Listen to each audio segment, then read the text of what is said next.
सम्माननीय महंत श्री शील संत शांति साहिब जी, वैराग्य विवेक विभूषित सम्माननीय संत श्री अमर साहिब जी, संत श्री निर्मत साहिब जी,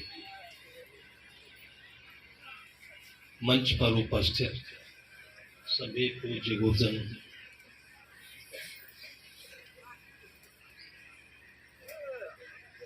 दूर दराज से आए हुए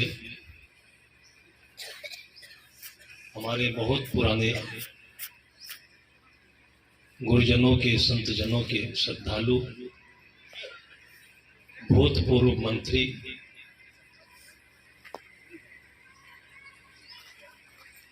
माननीय श्री अरुण शंकर शुक्ला जी महाराज,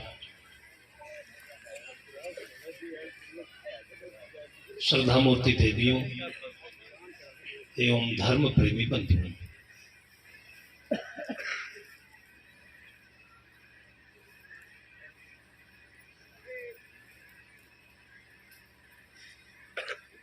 संत गुरुजन एक तीर्थ के समान होते हैं। तीर्थ उसे कहते हैं जो संसार सागर में हमारे भटकते हुए मन बुद्धि को, व्यवहार को एक समाधान देकर के एक किनारे लगाए। ये संसार ऐसा है, संसार का व्यवहार ऐसा है, कितना भी करे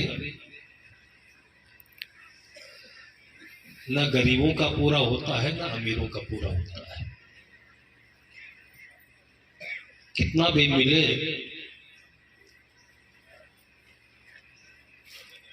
परिवार के लोग भी खुश नहीं रहते हैं, मित्र लोग भी खुश नहीं रहते हैं, समाज के लोग भी खुश नहीं दिखते हैं, और अंत में हम भी अपने आप से खुश नहीं होते हैं।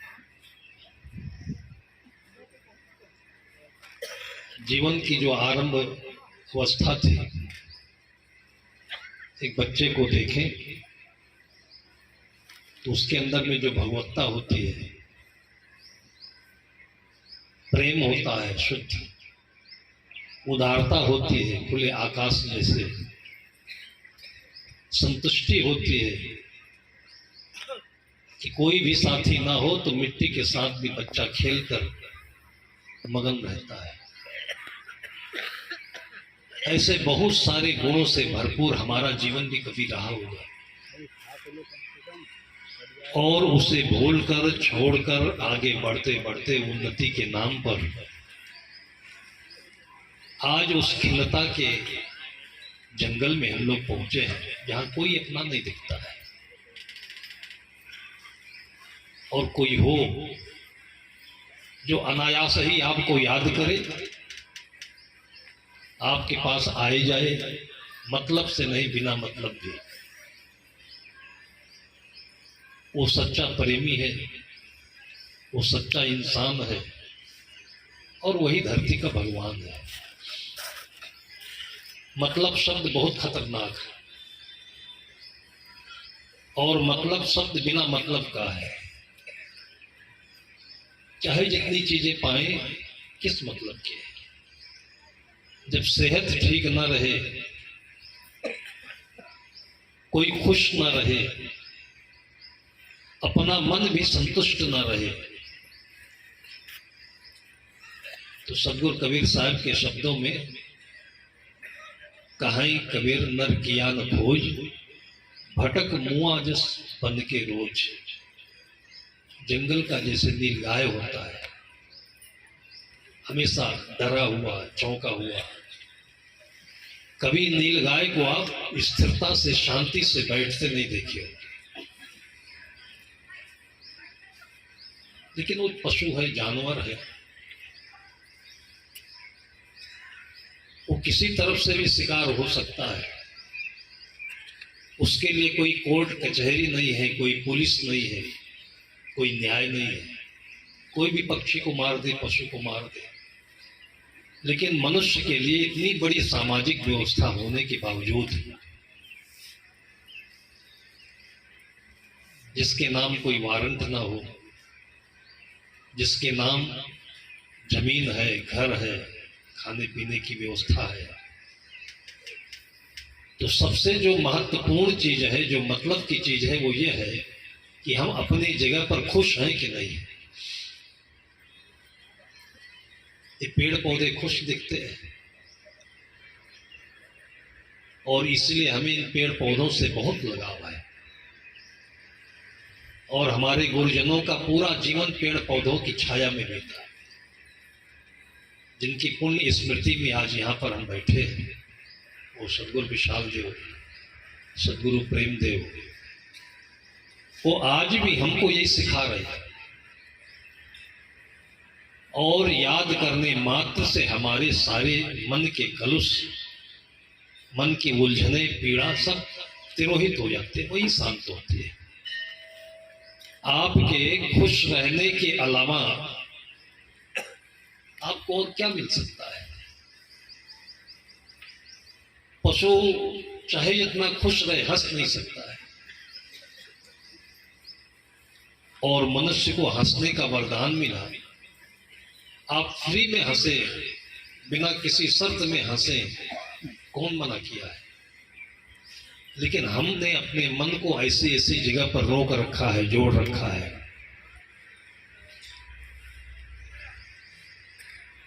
जो कभी पूरा हो ही नहीं सकता है। संत गुरुजन ऐसा जीवन जीकर और हमारे सामने हमको बारंबार अपनी स्मृति से, स्मरण से याद दिलाते हैं कि हर हालत में जहां भी हैं, सब एक बराबर तो नहीं हो सकते। कोई ऊंचा है, कोई छोटा है, कोई मोटा है, कोई दुबला है, लेकिन भीतर की स्थिति सबकी एक जैसे है। और उसी को सिद्ध करने के लिए संत महापुरुष हमेशा जमीन पर रहे, पेड़ पौधों के नीचे रहे, और दिखावे के लिए कहीं सिंहासन बनता है, गद्दी बनती है, उसको भी देखकर भटके नहीं, इससे कुछ नहीं होता है। सबसे बड़ा जो आसन है, गद्दी है, वो अपने भीतर की है। आप अपने भीतर मजबूत हो कि नहीं, अपने संकल्प से, अपनी सोच से, अपनी खुशी से। और ये चीज आप जब ध्यान देंगे तो आपके पास मिलेगी। और ये चीज नहीं है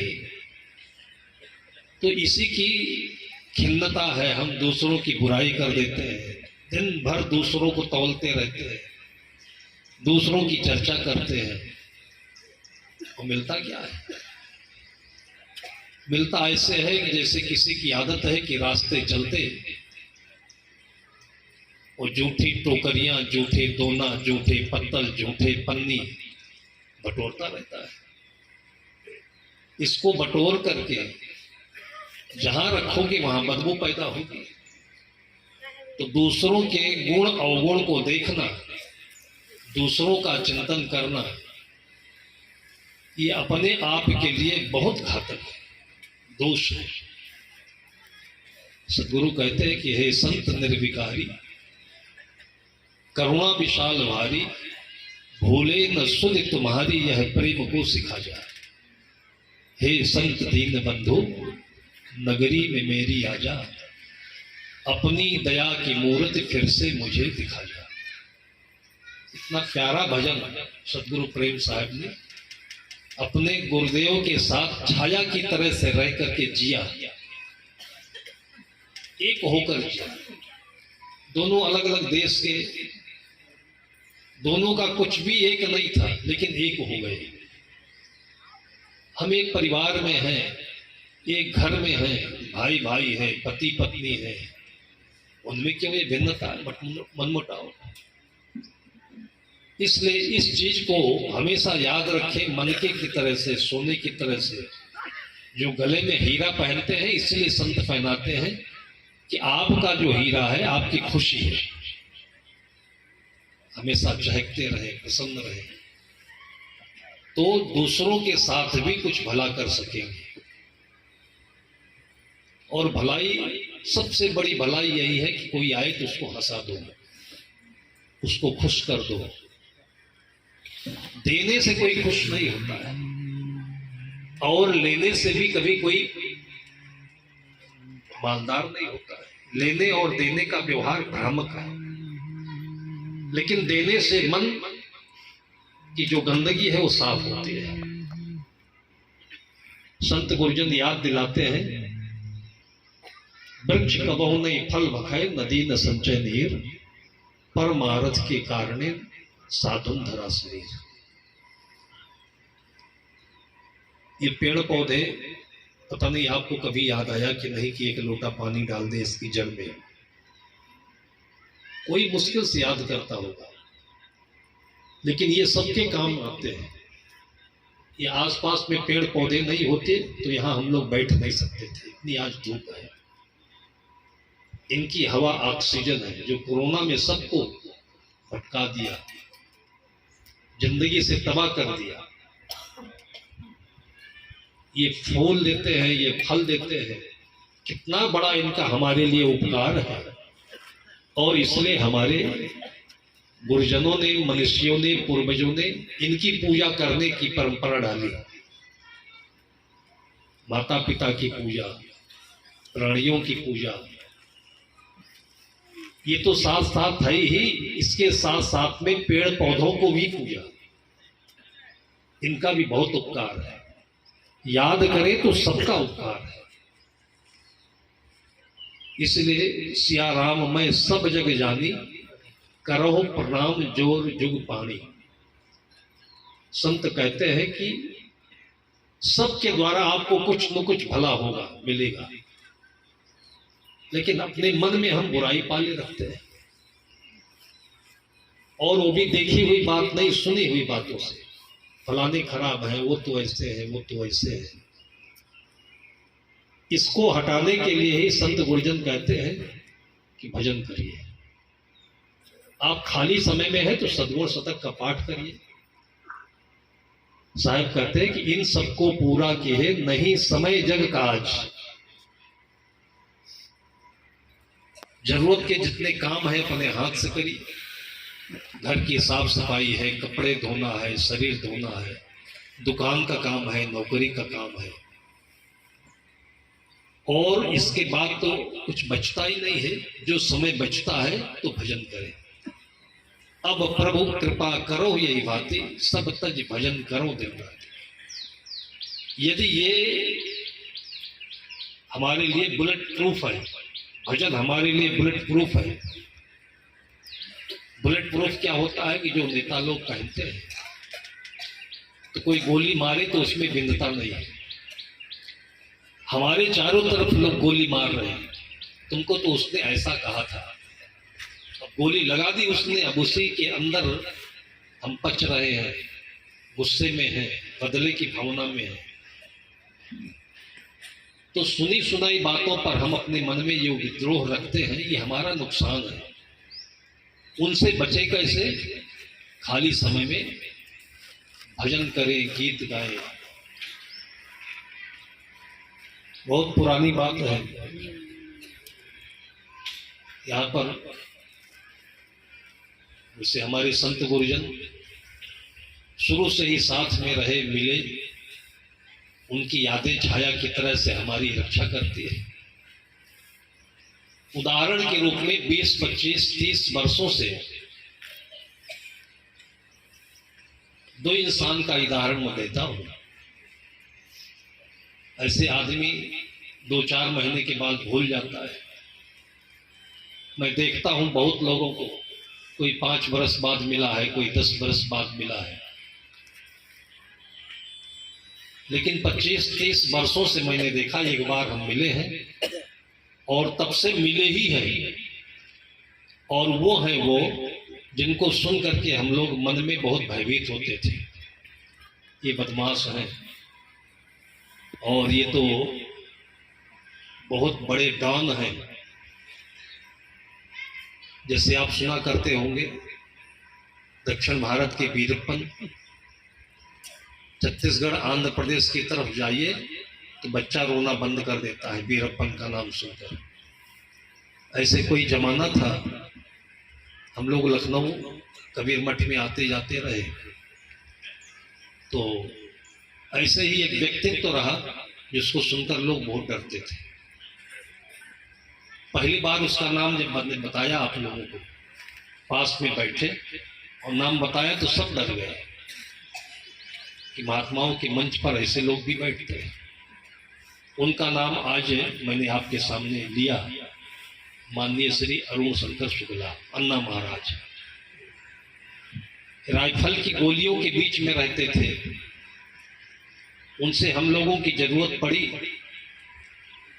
तो हम और शांति साहब डरते डरते बहुत दिन तक सोचे कि मिलना ठीक रहेगा कि नहीं, इतने खतरनाक आदमी से मिलना ठीक रहेगा कि नहीं। सुनी सुनाई बातें थी और माध्यम मिला, एक आश्रम पर संतों के बाल बनाने आता था और बिल्कुल सामान्य व्यक्ति था, वो नहीं डरता था। वो महाराज जी के घर पर भी जाता था, आश्रम पर भी आता था। मन में जो शब्द हैं ये अच्छे हैं तो आप भगवान हैं, मन में शब्द खराब है तो जिंदगी नरक है, शैतान है। किसी ने गलत शब्द डाल दिया, सदगुरु कबीर साहब कहते कि सज्जन से दुर्जन भया सुन काहू के बोल, कांसा तांबा होय रहा हता ठिको। हम लोगों को लोगों ने सुना दिया, लेकिन जो आते थे बाल बनाने के लिए उन्होंने कहा साहब वो इस इलाके के देवता हैं, जितने भी गरीब लोग हैं उनको आश्रय देने वाले हैं, कोई सताए तो कोई तकलीफ में हो तो। फिर हम लोग हिम्मत करके समय मांग करके मिले और जो सुनते थे कि राइफल की गोलियों के बीच में रहते हैं, वो सब कुछ नहीं, वो सब परिस्थिति थी एक। और तब नई उम्र उनकी भी थी, हम लोग नई उम्र के थे। और जब से मिले हैं तब से वो व्यक्तित्व कि आप लोग देखते होंगे शायद एक आध साल गैप हुआ होगा, और नहीं तो प्रति वर्ष सदगुरु विशाल देव की इस पुण्य स्मृति में प्रति वर्ष लाव लश्कर के साथ अपनी पूरी श्रद्धा के साथ फूल फल के साथ आप सबकी सेवा में यहाँ उपस्थित होते हैं। एक व्यक्तित्व है, भूले नहीं कभी, जिनको हम सुनते थे कितने एंटी में है, देखते ही गोली मार देने वाले, और उनको कोई मार दे। इन बातों के बीच में जो गुडनेस है जिससे मन अच्छा होता है, और उसी को संत महापुरुष लोग मंत्र कहते हैं। किसी के भी गुणों को अपने मन में शब्द बनाकर रखना, शब्दों के मन के बनाकर रखना, ये हमारे मन को सुंदर बनाता है, बुराइयों से बचाता है, और इन्हीं से हमारी रक्षा होती है। सदगुरु ने जिनकी व्याख्या की है, जिनके गुणगान किए हैं हमारे पूर्वजों ने, वो चाहे राम के नाम पर हो चाहे कृष्ण के नाम पर हो, वो आपके माता पिता भी हैं, आपके गुरुजन भी है, एक सच्चा इंसान भी है। उनकी मोटी मोटी खासियत यही है कि राज मिलने वाला था तो भी बहुत उछल कूद नहीं किए, और सुबह होते होते उनको वनवास हुआ तो दंगा फसाद भी नहीं किए। और उन्हीं के नाम पर आज देखिए कि अयोध्या में पूरी दुनिया का सैलाब आया, खड़े होने की जगह नहीं, इतना लोगों का श्रद्धा सरोवर उमड़ा है। आंखों से देख करके लोग बेहवल होकर के रोने लगे। एक राम है, वो राम शब्द के लिए नहीं है, राम के गुणों के लिए है, जिसको याद करने से मन में वो गुण के अर्थ अपने निश्चित होने लगते, झरने लगते हैं, झरना जैसे। बहुत बड़ी बात है। वो तो मूर्ति है, पत्थर की मूर्ति है, लेकिन उस मूर्ति का जो नाम रखा गया राम, उस राम के पीछे जो गुण है, और उसी को आपके गले में सदगुरु संत एक माला देकर के, जिसको हीरा कहते हैं, पहना देते हैं। उस मूर्ति के सिर पर ताज रखने के लिए किसी ने अपनी श्रद्धा भेजी। 11 साढ़े 11 करोड़ का जो ताज है वो राम के ऊपर रखा गया। ये आपके ऊपर भी रखा जा सकता है, लेकिन ये सोने चांदी का और ये हीरा जवाहरात का ताज नहीं, खुशी का ताज है। संत सदगुरु इसे बहम को मिटाने के लिए कहते हैं, चाह गई चिंता मिटी मनुआ बेपरवाह, जाको कछु न चाहिए सब साहन पतसा। मैंने 25-30 वर्षों से देखा, बीच बीच में भी फोन से, जब फोन का प्रचार हुआ, महाराज जी संतों से हालचाल लेते रहते हैं, कभी आ भी जाते हैं, कभी बुलाते भी हैं। ऐसे ही लगन, ऐसे ही योग, भाई भाई में, पति पत्नी में, दो मित्रों में, दो परिचितों के बीच में होना चाहिए। प्रेम का मतलब होना चाहिए। ऐसा नहीं है कि पिता की जायदाद मिली तो उनसे प्रेम हो, और कोई बहुत बड़ा आदमी है, हम लोगों के पास तो यहाँ पेड़ की छाया के अलावा कुछ नहीं। हम नहीं समझ पाते कि अन्ना महाराज को हम लोगों से काहे को प्रेम है। हजारों करोड़ की संपत्ति की मालिक है, लेकिन उनको भी ये समझ है। जब शुरू में मिले थे तो उन्होंने पहली बात यही कही थी कि हमको भी साधु होने का मन होता है। मैंने कहा, जितने लोगों को आपने सताए हुओं को, दुखी लोगों को सहयोग किया, यही साधुत्व तो है, यही साधुपन है। हम लोगों के साथ भी वही किया। लाख लाख रुपए सरकार से जो सैलरी पाता है, वेतन पाता है, खुश नहीं है। और हम लोगों का कुछ काम था, वो इंजीनियर थे, 1.5 साल तक उसके पास हम लोग हाजिरी देते रहे, 1.5 साल तक। मैंने यहां तक चिरौरी की विनती की कि हमारा मामला नहीं है, ये 85 वर्ष के एक संत का मामला है, उनको मुक्त होकर के शरीर छोड़ने दीजिए, आप काम कर दीजिए, आपको पैसा हो लेना तो पैसा ले लीजिए। चिरौरी की मैंने उनकी बहुत। अब सोच लीजिए कि पैसा पाने से जिन प्रति लाभ लोभ अधिक आई, जिसको जितना मिलता है उतनी तृष्णा उसकी बढ़ती जाती है। वो दिन हमें कभी नहीं भूलेंगे। उसने हाथ जोड़कर कहा, अपने बेटे की कसम खा ली कि पैसा नहीं चाहते, काम नहीं कर रहा था। उस कुर्सी पर बैठे उस अधिकारी की एक कलम चलाने की जरूरत थी, हम लोग मुक्त हो जाते हैं। मैंने महंत साहब की बंजगरी दिखाई, संतों का आश्रम दिखाया, सब गरीबी में जी रहे हैं, लेकिन उसको दया नहीं आई। जो लाख रुपए से ऊपर सैलरी पाता है, ये पाप किसी के मन में नहीं आना चाहिए। आपके पास में यदि है, इसका सदुपयोग नहीं करेंगे तो ये जीवन आपको बर्बाद करेगा, आपकी आने वाली पीढ़ी को बर्बाद करेगा। क्या कर लेंगे, ये पेट में ले नहीं जा सकते। बड़े बड़े राजे महाराजे आप देखिए, सब छोड़कर चले गए,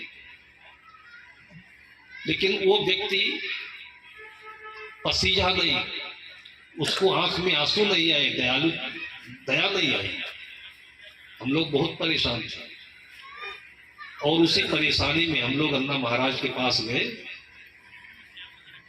और फिर 1-2 घंटे तक इन्होंने अपने जीवन की बात बताई कि हम भी इसी मजबूरी में के राइफल पकड़े, इनके साथ अन्याय हुआ, लेकिन ये सच्चा काम नहीं है। ये भी उन्होंने हम लोगों को बताया कि ये सच्चा काम नहीं जो हमने किया है, दिल सच्चा है इसलिए बताया। लोग गलत काम करके भी अपने गलत काम का पक्ष लेते हैं। उन्होंने कहा कि हमें भी साधु होने का मन होता है, इससे हम उठ चुके हैं। कई लोगों के बीच में रह करके ये सब अनुभव जो हम बता रहे हैं, ये इसलिए बता रहे हैं कि जो जहां पर है खुश रहे, और जितना बन सके आपसे तो किसी की आप मदद करें, किसी को हंसाएं, किसी का दुख दर्द दूर करें। फिर महाराज जी ने कहा कि उसको पैसा कमाना है तो बड़े लोगों से लेना चाहिए, संतों से क्यों ऐसा करता है। फिर उन्होंने कहा कि आप अब आइएगा नहीं, वो आएगा आपके पास, अब सोच लीजिए कि शब्द में कितनी ताकत होती है। इन्होंने किसी को भेजा होगा उनके पास, और दोबारा जब हम गए हैं इंजीनियर साहब के पास तो कुर्सी छोड़कर खड़े हो गए थे वो, और बोले आप मन्ना महाराज के पास क्यों चले गए, आपका काम तो कल ही हो रहा है। और फिर तीसरे दिन जाकर के उन्होंने 25-27 मुकदमे थे, सब पर सिग्नेचर कर दिया। अगर ये भी सोचते होते कि 25 मुकदमे हैं तो कम से कम 25,000 इनको दे दीजिए, जैसा कि लोग कमीशन खोरी करते रहते हैं। लेकिन जिसके दिल में मानवता है, दयालुता है, संत का, माता पिता का दिया हुआ आशीर्वाद है, वो देता ही रहता है फल की तरह से, वृक्षों की तरह से, और देता रहता है तो उसको कभी भी कम नहीं पड़ता है। इसलिए सोचे, ये नियत में रखें कि आप वृक्षों की तरह से फलते फूलते रहे। इसलिए साल भर में एक बार हम लोग ये वृक्ष है सदगुरु विशाल देव का लगाया हुआ। आप लोगों का एक एक नया पैसा, कभी हम लोग कुली भी नहीं किए, रिक्शा भी नहीं किए, सिर पर अपने बोझ लेकर ढो लेते हैं, और करते भी हैं तो उसको ज्यादा पैसा देते हैं कि ये मेहनत कर रहा है, इसको पैसा कम नहीं होना चाहिए। और जो पैसा बचता है वो पैसा यहाँ जो आप देखते हैं उसमें लगता है। ये पेड़ पौधे हरे भरे रहे, इन्हीं की छाया में उन संत महापुरुषों का तप आपको त्याग दिखाई पड़ेगा। इसी के नीचे बैठकर वो जिए हैं, खुश रहे हैं। नेपाल के महाराजा धीराज, अभी नेपाल के एक भक्त जी आए हुए हैं 2-4 भक्तों के साथ में। उस जमाने में चांदी के रुपए चलते थे, तो 20,000 रुपए लेकर के संत को भेजा है। साहब बोले कि इतनी बढ़िया छाया में हम जी रहे हैं, खुश हैं, ये रुपए लेकर क्यों चले आए।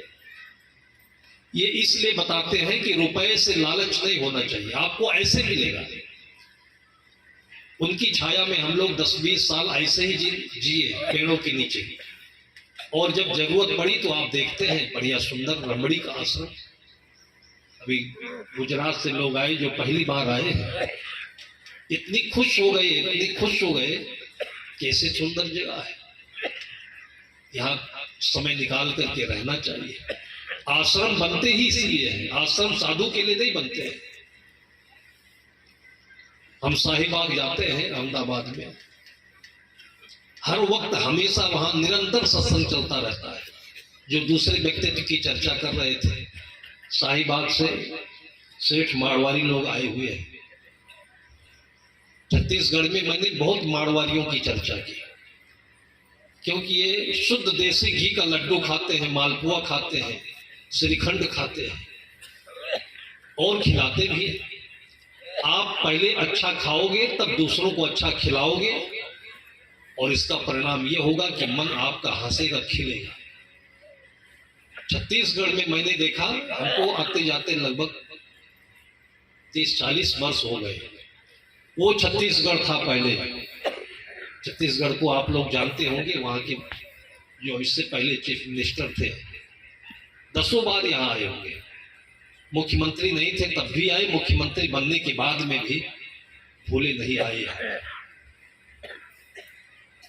और 30-40 वर्षों से हम लोग सत्संग सुनाते रहे, जहां पर दूर दूर तक कहीं अंडे की दुकान, शराब की दुकान नहीं होती थी। किसी के घर में कोई बीड़ी भी पीता हो तो लोग कहते अपनी बेटी नहीं ब्याहेगी। उसी छत्तीसगढ़ में क्या किसी का नजर टोना लग गया कि आज 25-50% से ऊपर लोग दारू पीने लगे। उसका कारण क्या है कि वहां दूध दही घी का अभाव है।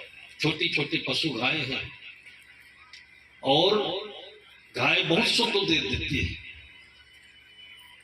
पूरे देश में मैं घुमा हूं, लेकिन जितना खुशबूदार घी छत्तीसगढ़ का मैंने देखा, वो 5,000 रुपए किलो मिले तो भी सस्ता है, लेकिन अभाव है, कम है। तो मैंने वहां बहुत बार याद किया सेठ मारवाड़ियों का। उनके घरों में घी दूध दही बहुत खाया जाता है। इससे शरीर में ताकत होगी, और जो शरीर से शक्तिशाली होगा दारू नहीं पिएगा। आप लोग भी याद रखिएगा कि कोई बच्चे आपके अगर ऐसे पीने खाने के रास्ते पर जाते हैं तो उनको आप निंदा मत करिए, टोकिए नहीं, कोसिए नहीं, बुरा मत कहिए, उनकी गलती नहीं है। भगवान कृष्ण की याद हमको लोग क्यों दिलाते हैं? उनका एक नाम माखन चोर भी रहा। मक्खन खाने वाले, नहीं मिले तो चुराने वाले भी। अगर आपका बेटा कहीं चुरा कर घी मक्खन खाता हो तो भी भगवान ही है वो, उसको चोरी का इल्जाम नहीं लग सकता है। लेकिन पैसे की लालच में निगाह लोगों की इतनी गिर गई। उत्तर प्रदेश में घी दूध बहुत होता है, लेकिन कुछ गलतियां ये हैं कि जैसे ही भैंस का गाय का दूध निकाला जाता है, चुपके से घर के मालिक को ले जाकर डेयरी पर बेच देते हैं। बच्चे बेचारे दूध खाने पीने के लिए गिलास लेकर बैठे प्रतीक्षा करते रहते हैं। दूध बेच दिया, किसके लिए बेचा? दूध से अच्छी चीज क्या हो सकती है?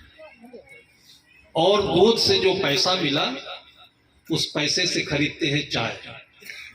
चाय की शक्ल देख लीजिए, दूध की शक्ल देख लीजिए, ये चाय आपका भला करेगी। और कुरकुरे खरीदते हैं, चाउमीन खरीदते हैं, और सड़े सड़े हल्दीराम का नमकीन खरीदते हैं। इतने बड़े लोग हैं आप लोग जो बैठे हुए, ये कोई नहीं है। महाराज जी तो कभी हमारे यहाँ भोजन नहीं किए, जानते हैं कि यहाँ रिफाइंड में बनता होगा। आते हैं लेकिन खाते नहीं है, क्योंकि शुद्ध पानी पीते हैं, शुद्ध दूध पीते हैं, एक्सरसाइज करते हैं, अच्छी जिंदगी जी रहे हैं। इनको यहाँ पर आने का मतलब केवल ये नहीं है, उसका मतलब यह है कि ऐसी जिंदगी आप लोग भी जी सकते हैं। बड़े लोगों का, अफसरों का, सेठों का आपके बीच में जो आगमन होता है, हमारे बच्चे इसके हकदार हैं। और जब ये 12-15 साल के, आजकल गांव गांव में जो पैकेट बंद चीजें हैं, प्लास्टिक की चीजें, इस कदर से बच्चे इसमें भूले हैं, माँ बाप आराम से खिला रहे हैं। एक एक गांव में मैंने देखा है कि माइक्रोनी और ऐसे ऐसे नाम की जो चीजें हैं, और लगभग 50-60% घरों में सुबह यही बनता है, और इससे लीवर खराब होता है। आप सबके बीच में आप पहचान नहीं पाओगे, डॉक्टर राम लखन बैठे हुए हैं। डॉक्टरों से पूछिए आप क्या चीज है ये, दिल्ली से डॉक्टर आए हुए हैं। अब आप लोगों को समय नहीं होता है, नहीं तो एक हफ्ते का ये भंडारा चलाते हैं कि आप बढ़िया से एक मेला की तरह से सबसे मिलते, सबका गुण लेते, सबसे लाभ लेते।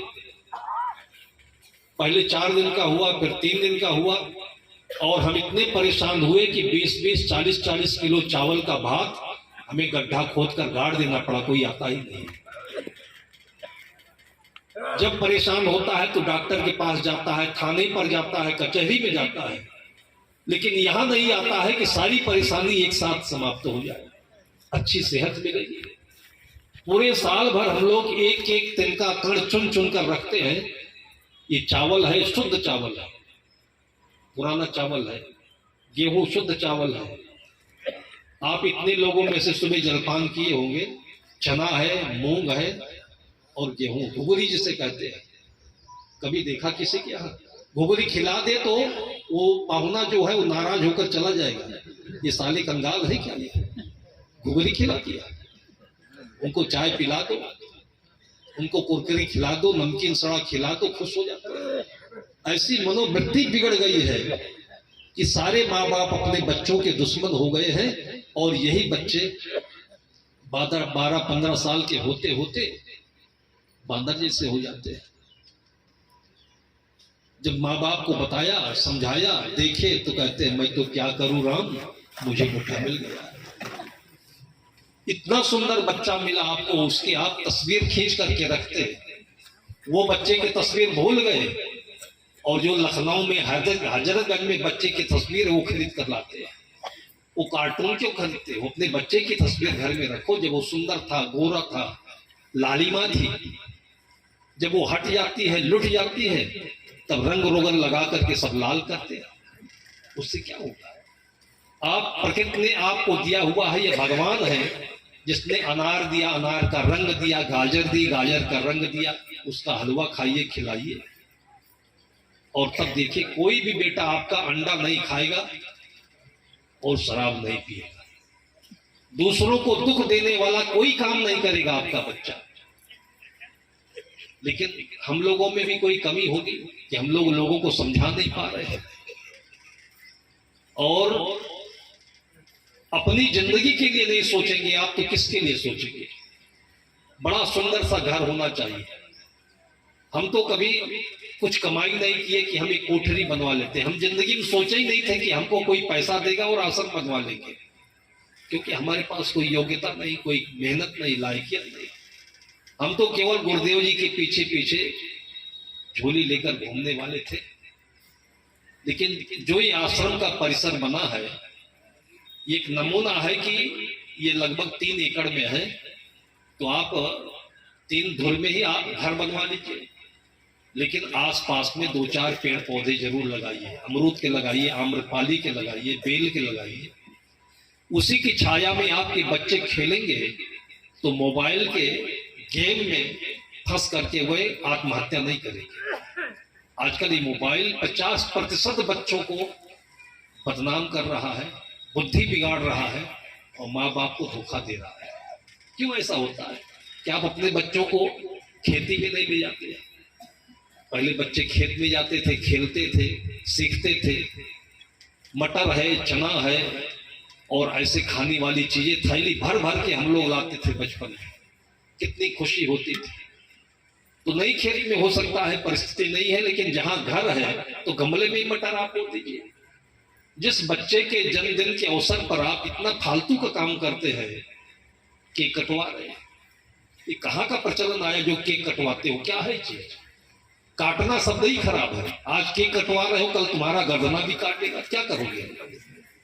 मोमबत्ती बुझा रहे हो, बुझाया जाता है कहीं, हमारे यहाँ तो जगाया जाता है, प्रज्वलित किया जाता है।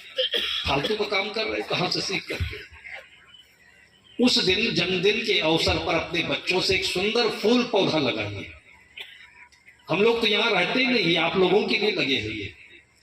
और ये पैसा देकर नहीं, हमारे यहाँ पास में पता नहीं आ जाए कि नहीं, इतने सज्जन व्यक्ति हैं, नर्सरी चलाते हैं बिंदौरा के पास। 1-2 बार पैसा अनजाने में ले लिया, लेकिन जब देखा इन्होंने यहाँ तो कहे हम तो बड़ा पाप कर गए। वो स्वयं लेकर फूल आते हैं, अभी 10 दिन पहले लगाकर गए हैं आप लोगों के लिए। आप लोग भी अपने बच्चों से लाकर यहाँ फूल लगवाते रहिएगा। कितने ऐसे लोग मिले, अभी महाराज जी कह रहे थे 2 लाख रुपए किलो वाला कोई आम मिलता है? महाराज जी कह रहे थे भिजवाएंगे। शरद अवस्थी जी विधायक जी वो भिजवाए यहाँ पर। एक डीडीसी साहब आते हैं, आप भी ऐसा कराते हैं। आपके घर के आसपास जगह नहीं है तो यहाँ आश्रम में करा लेते हैं। ये सब करने से आपके बच्चों की जिंदगी हरी भरी होगी, बढ़ेंगे होंगे। क्यों कटवाते हो किसी को? ये फालतू का काम घर में परंपरा क्यों बनाया? हमारे मनीषी, हमारे पूर्वज लोगों ने यही किया। आज धरती पर बाग बगीचे, हरियाली सब नष्ट होती जा रही है। भारतवर्ष में विशेष करके अपनी जिंदगी में आश्रम बनाने की जरूरत नहीं थी हम लोगों को। यही बाराबंकी, सीतापुर, फैजाबाद के एरिया में हम जब बागों में रहते थे तो कभी इच्छा नहीं हुई भक्त के आप भोजन कर लिया बाग के नीचे आनंद से। लेकिन जब देखा कि बाग भी नहीं रह गए, कहीं किसी के खेत में 1-2 बार तो रपटाए गए हम लोग, कहीं लैट्रिन बैठ गए किसी खेत में, दौड़ाया डंडा लेकर के। अब ना कहीं लक्षणका बैठ सकते हैं, ना कहीं लैट्रिन बैठ सकते हैं, बैठने की जगह नहीं रह गई। ये मुजफ्फर ग्राम वासियों को, इनकी भक्ति को बहुत बहुत धन्यवाद देता हूं कि इतनी पूरी जगह इन लोगों ने यहाँ पर बना दी बड़े शौक से। आज भी गांव में कोई किसी का रिश्तेदार आता है तो उसको लेकर के दिखाने यहाँ आता है, और जो देखता है वो कहता है कम से कम अपने बाराबंकी जिले में तो ऐसी जगह नहीं होगी। ऐसे आश्रम मुजाहना में एक है, वहां के महंत साहब पूरी जिंदगी पेड़ ही लगाते रहे और लोगों को बांटते रहे। और ऐसे ही आप कई जगह पर देखेंगे, आप भी ऐसे थोड़ी जगह बनाइए। इससे आपके बच्चों का भाग्य सुधरेगा, बनेगा। वो आगे चलकर कभी दुखी नहीं रहेंगे, किसी को दुख नहीं देंगे। गुजरात के भक्त लोग यहाँ पर आए हुए हैं। वो आए हुए हैं हमारे राम प्रसाद कोठारी जी। कभी साधु को नाम नहीं लेते कि साधु के पास जाते नहीं थे। और हम लोगों का वहां चातुर्मास था। उनकी धर्म पत्नी बहुत ही साधु संतों की सेवा करने वाली सावित्री बहन, वैसे भी नाम था। तो उन्होंने कहा कि हमारे श्रीमान जी पता नहीं क्यों नहीं आते सत्संग में। मैंने कहा बताइएगा कि साधु आया है, आपको याद करता है, आ जाएंगे। ये सब चीज क्या है कि कई जन्मों का रिश्ता होता है, आपको बता देता हूं। आप अपने बच्चों को लाएंगे तो आपसे ज्यादा आपके बच्चे साधुओं को पहचान जाएंगे।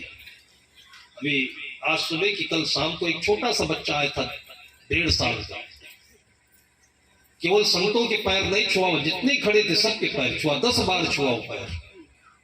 पहचान लिया होगा, हमारे मित्र है, हमारे पहले के साथी है। इनकी आंखों के सामने अच्छी चीज रखिए तो आप। मैंने कहा सावित्री बहन से कि उनको बता दीजिए कि याद करते हैं। और उसके बाद जैसे मिले हैं वो, और वो भी लगभग सन 2012-15 की कब की बात है, 2004 की बात है, निरंतर प्रत्येक रविवार को बिना बंदी के वो पानी नहीं पीते हैं, प्रत्येक रविवार को। ये उनका नियम है। उनके साथ में मोहन भाई आए, भगवती जी आए हुए। मोहन भाई हमेशा बांटते ही रहते हैं, और यही परिणाम है कि इनके सारे बच्चे बढ़िया फैक्ट्री चला रहे हैं, इनका नाम ऊपर कर रहे हैं। ये सब जो विभिन्न प्रकार के लोग यहाँ पर इकट्ठे हो रहे हैं, कोई सरपंच है, कोई प्रधान है, कोई शिक्षक है, कोई कलेक्टर है। अभी कमिश्नर वो प्रमुख सचिव जी नहीं आए, लू साहब, एकदम संत जीवन जी रहे हैं। एक बेटी है, उन्होंने अपना परिवार इतने में ही संभाल दिया। उनकी पत्नी भी सीता माँ के समान है, पूरे दिन भर संतों की सत्संग में सेवा करने में। और प्रमुख सचिव है, 2-3 लाख से सैलरी कम नहीं मिलती है, लेकिन देना ही देना है, देना ही देना है। वो कहते हैं कि ये सब पूरा समाज हमारा परिवार है। ऐसे लोग भी आते हैं। ऑफिशियल वर्क रहा नहीं आए यहाँ पर, आए या ना आए, ये जो चर्चा हम कर रहे हैं ये सबकी है। आपके परिचितों में ऐसे बहुत लोग होंगे, उनकी भी ये महिमा है। हमारे गुरुदेव जी के शिष्य थे एक संत उदार साहब, उनका शौक ही था, इसी पर उनका नाम पड़ा उदारदास। उदार का मतलब हमेशा कभी गंज है, कभी बेर है, कभी मिठाई है। जैसे उनके थैली में पैसा बढ़े वैसे कुछ न कुछ ला करके। आपकी धरती हर क्षण हर सीजन कुछ न कुछ उगल रही है, ऐसे ही आप भी उगलते रहो। घर में लड्डू बना करके रखो, आपके बच्चे जब स्कूल से आते हैं वो खाएं।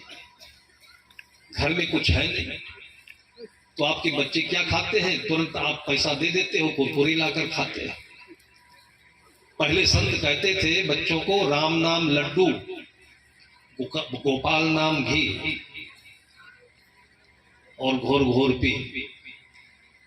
संत लोग बच्चों को संस्कार देने के लिए कहते थे कि राम नाम का लड्डू खाओ।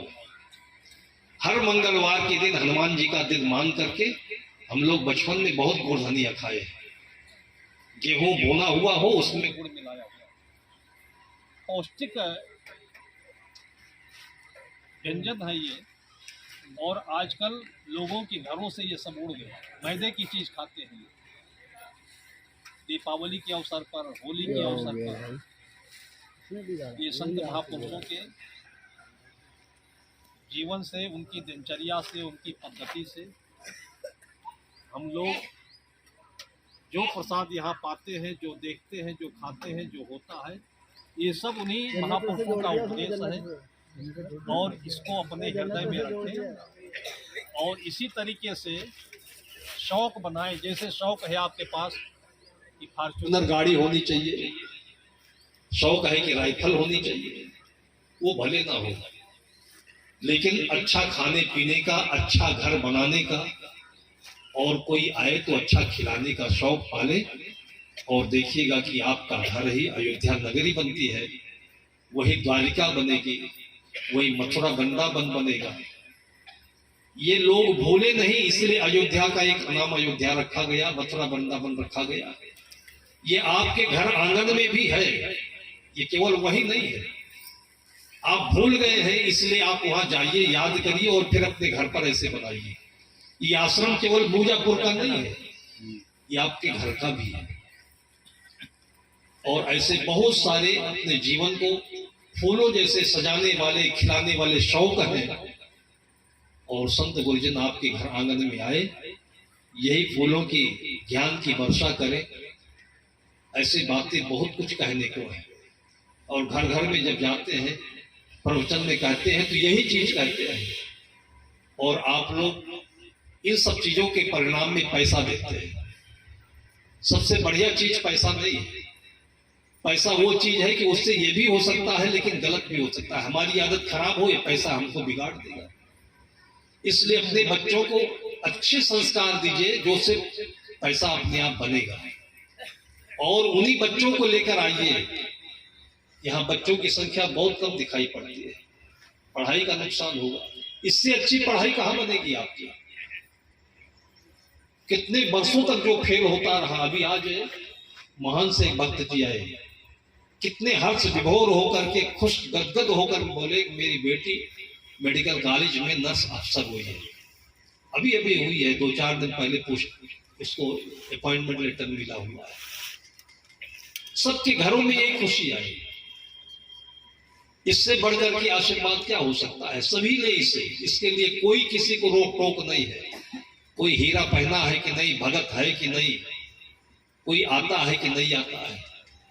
और कभी बिना किसी संकोच के जहां भी आश्रम हो, जहां संत दिखे, संत ते हो न कारज हानि। जब आपका मन थोड़ा सा विचलित हो, उबे, सीधे संत के यहां चले जाइए। पहले तो देखिए कितनी सुंदर परंपरा थी कि लोग रिश्तेदारी जाते थे, और 10 दिन, 15 दिन, महीना महीना लोग रिश्तेदारी करते थे। इसमें जो बुजुर्ग वरिष्ठ हैं वो जानते होंगे, हमने भी बहुत देखी। जब रिश्तेदार नहीं कभी उबता था, कोई पाहुना आ जाए तो कितने खुश होते थे। आज जैसे संपन्नता नहीं, अमीरी नहीं। इसी गांव में सदगुरु विशाल देव महीनों महीने रहे, एक बार तो 9 महीना लोग बोलते रहे। उसके बावजूद जब यहां से चलने लगे तो सबकी आंख में आंसू थे कि साहब बहुत जल्दी चले जा रहे हो, मन मरोड़ करके। आज जो ये हम लोगों के पैरों में शैतान का ये पहिया लग गया है, उस पहिए पर नहीं नाचे। जिंदगी यही है, इस जिंदगी को थोड़ा स्थिर भी बनाए। किसी एक को याद करें तो नहीं रोज याद कर सकते तो हफ्ते में एक बार, नहीं हफ्ते में तो महीने में एक बार, नहीं महीने में तो साल भर में एक बार, तो उसको याद करिए, मिलिए। और ये बात देखिए कि बिना मतलब का मिलिए, बिना किसी स्वार्थ का मिलिए। जैसे सुदामा चले गए थे कृष्ण के पास, अभी प्रधानमंत्री होते हुए भी देखो वहां द्वारका, भेंट द्वारिका होती है, उसके अंदर समुद्र के अंदर में घुस के चले गए। उसका जाने का अर्थ क्या होता है कि पूरी जिंदगी मेहनत मशक्कत की सुदामा ने, सुखी थे लेकिन संपन्न नहीं हो पाए। और जब भगवान कृष्ण के पास पहुंचे हैं, बैठे हैं, केवल 1 बार 2 बार उनका जो चावल था वो खाए हैं, और कहते हैं कि 2 लोग का राज्य मिल गया। ये कथानक ये आपको बताता है, प्रेरित करता है कि चाहे जितना आप पसीना बहाकर मर मर कर काम करो, सफलता तब तक नहीं मिलेगी जब तक शांति से, सुकून से एक जगह बैठोगे नहीं। तो अपने घर में भी 10-5 मिनट के लिए बैठने की जगह बनाइए, बैठिए। अपने खेत की मेड़ पर ही बैठिए, अच्छा पौधा वृक्ष लगा हुआ उसके नीचे बैठिए, नदी किनारे बैठिए। और नहीं तो महीने में 1 दिन संतों के आश्रम में आ जाइए, कोई संकोच नहीं। और ये सब परंपराएं बनाए रखेंगे तो आपका पुण्य बढ़ेगा, लेकिन आपकी पीढ़ी बहुत पारंगत होगी, बहुत सुखी रहेगी। हमारी पीढ़ियों ने, याद करिए, बहुत कुछ दिया हम लोगों को। रात दिन हम उसी को सोचते हैं कि जो दिया भी हम लोग वो सब बिगाड़ रहे हैं।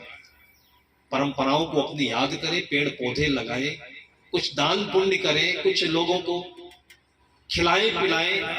दीपावली पर, होली पर भंडारे के नाम से, ये सब पहले ब्रह्म भोज और भंडारे के नाम से बहुत होता था। ये नहीं करोगे तो आपके बेटे इसी पैसे को लेकर होटलबाजी करेंगे और दारू पिएंगे और सब नाश कर देंगे।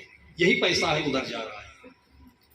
और इन्हीं बच्चों के हाथों से आप ये बगिया सजाएंगे, संतों की सेवा सम्मान करेंगे, जो पहुना आते हैं उनके पास बैठाएंगे तो उनकी पढ़ाई और अच्छी होगी, पढ़ाई का नुकसान नहीं होगा। संत गुरुजनों ने बहुत कुछ दिया हुआ है, वो सब हम शब्दों में आपको नहीं दे सकते हैं। आप उनको याद करिएगा तो आपकी झोली भरती रहेगी। दूर दूर से सभी लोग आए हुए हैं, इन सबको हृदय के साथ उन गुरुजनों के चरणों में स्थान मिले, मैं अपने मन से शुभकामना करता हूँ। और हमेशा ऐसे केवल यही जो छठी सप्तमी होती है, यही भंडारे के पर्व पर ही नहीं, गुरु पूर्णिमा पर्व पर ही नहीं, किसी समय में, क्योंकि हर क्षण हर दिन हमारे लिए पर्व है। जब मन खिल जाए, मन खुश हो, और विशेष करके आप आते जाते रहेंगे तो आपके बच्चों के लिए एक राष्ट्रीय राजमार्ग होगा, वो कभी कोई दिक्कत होगी तो गलत तरफ नहीं जाएंगे, यहाँ चले आएंगे। इसलिए आश्रम का एक रास्ता उनको दिखाए रखें, और ये आपके चलते चलते ही बन जाएगा। अब समय लगभग बहुत हो चुका है। आप सबको बार बार अपने जीवन को सुंदर सजाने के लिए आमंत्रित करते हुए आते रहे, संत गुरुजनों की सेवा करते रहे। मैं सबको बहुत बहुत बधाई धन्यवाद देते हुए समस्त संतों के गुरुजनों के चरणों में साहेब बंदगी